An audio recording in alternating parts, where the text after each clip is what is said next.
Alright, so through the magic of television, we are all setting up our mise en place now, but here's what I'm going to do. I'm going to take some of these, couple of these green onion bulbs. I bought some beautiful fresh green onions, Mexican style onions at the farmer's market today. I'm going to use the bulbs and mix that in, slice them thin, and mix it in with the spinach that we're going to saute and layer inside this meatloaf. Alright? You with me? I hope so. Stay with me, because this one's going to be nuts. Alright, we are now set up. Do a little sauteing. We're going to start out with some of this very floral rosemary and thyme cannabis oil, about 2 tablespoons, because, again, venison represents most of the meat, and it does not have any fat. So, that, along with a good old healthy dollop of butter. Like a spoonful of butter. What does the song go? Just a spoonful of butter makes the medicine. Alright, anyways, the mushrooms right into that pan. We've got them broken down because we don't want big chunks of mushrooms. As usual, we're going to hit with some salt and pepper to start. It's going to season and also help draw out the moisture. Alright, now, mere seconds later, we're going to deglaze that with just about a half a teaspoon of Worcestershire sauce, and of course our obligatory favorite, I should say, is the fish sauce, about a quarter teaspoon. That's all we're going to need with that. We're going to let that absorb all that delicious flavor and cook the rest of the moisture out of these mushrooms, okay? Okay, so right now we've shut the heat off.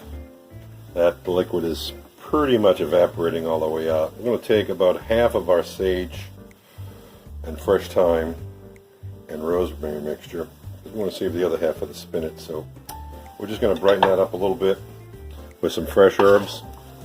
Believe me, when you get to biting into this meatloaf, wrapped in bacon, stuffed with mushrooms and spinach, layered, yeah, trust me.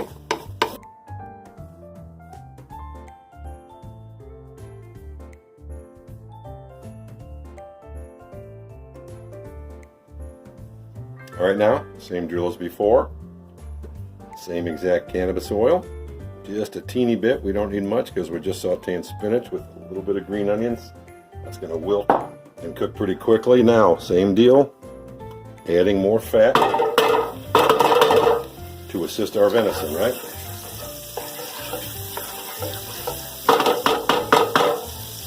And then we just go straight in. First, with our garlic.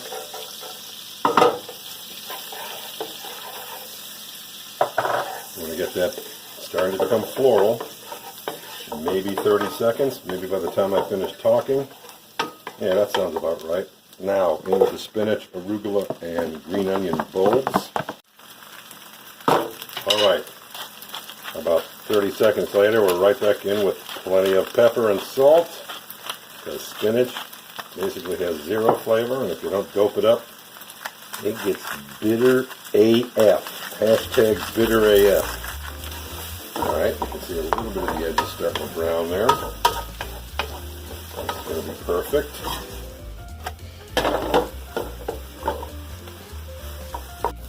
Alright, you can see that spinach is wilted down, cooked down, the liquid's just about all the water's just about evaporated, so we're going to hit it with just a dash, a teensy-weensy bit of white wine, or something acidic. Now, while that reduces all the way, we'll add the rest of that fresh sage, rosemary, and thyme.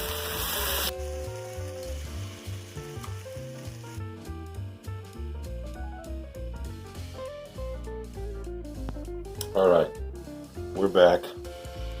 You'll have to excuse me, I had a momentary loss of motor function when a beautiful, stunning woman from your past decides to Facebook chat you at the most inopportune time in your tutorial.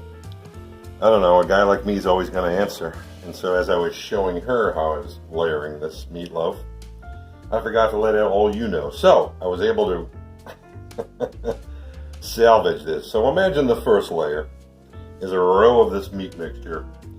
You just punch a little channel in there with your fingers, and you drop the mushrooms in there. Then you drop another layer of your beef mixture, venison / pork mixture in there, and then you channel it out again and add your spinach mixture, right? Now, we're at the end, at least what I think is the end, if she doesn't call me back.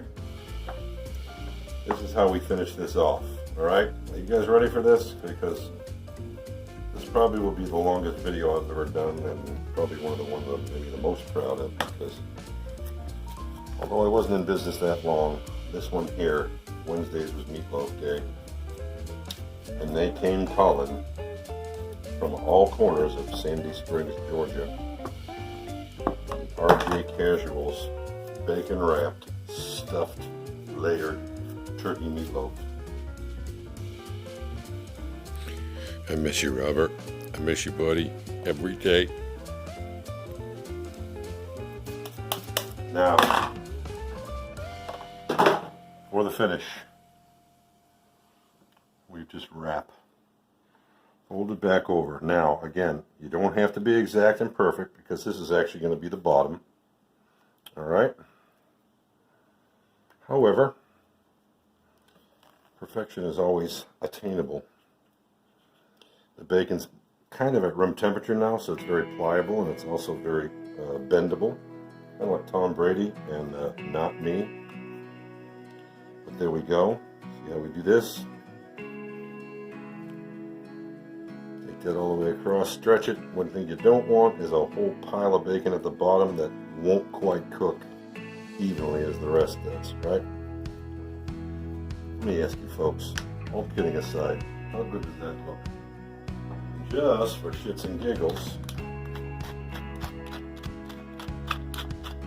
cut this bad boy right down the middle, because that's a lot of beef. And we're going to freeze one in and cook the other. Now, while we cook that meatloaf, let's roll up the rest of that mixture for some meatballs.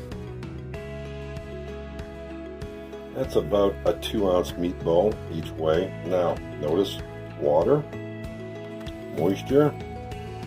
You can eyeball it. You don't have to be perfectly exact. But as long as you keep your hands moist,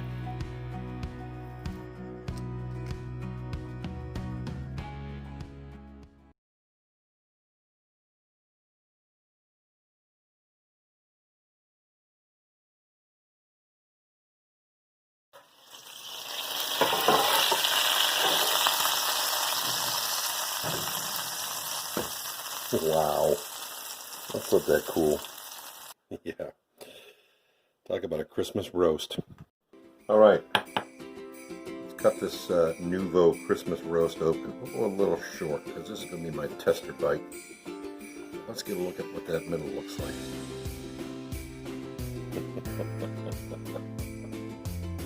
Yes, sir. I believe that's what we were after. All right. So now we're going to take all those wonderful drippings, and we're going to make a quick pan gravy. All right. How about a teaspoon of chopped charred Shishito pepper, so we gather all the yumminess off the bottom.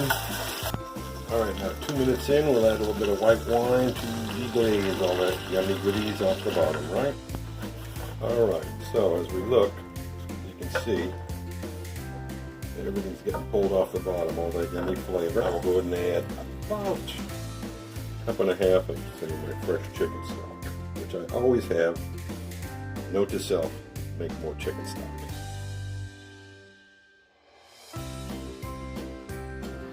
And now some low sodium beef stock to cut into all that saltiness. Bring that to a boil, then reduce and simmer.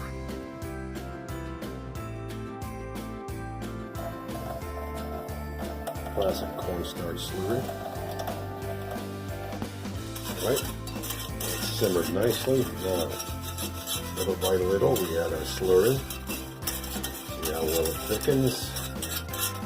Again, do not add it all at once, otherwise your sauce is pretty much doomed. Now we're going to finish this sauce now by going about a full teaspoon Dijon mustard,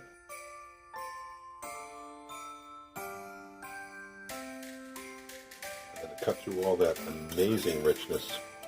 Little teeny bit, just a little teeny bit, about that much.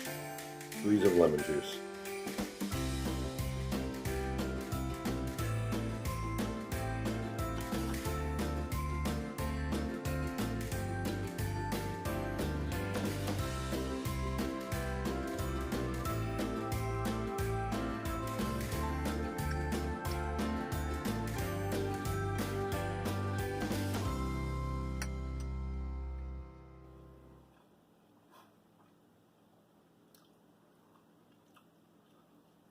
Yeah.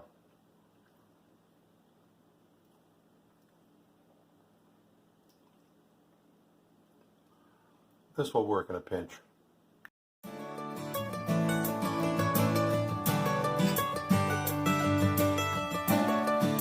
Okay, peeps, time to head on over to YouTube. Type in the Bloated Chef LLC, click on that little like button, drop me a hashtag, but most important, click on that little red subscribe button. Peace and love.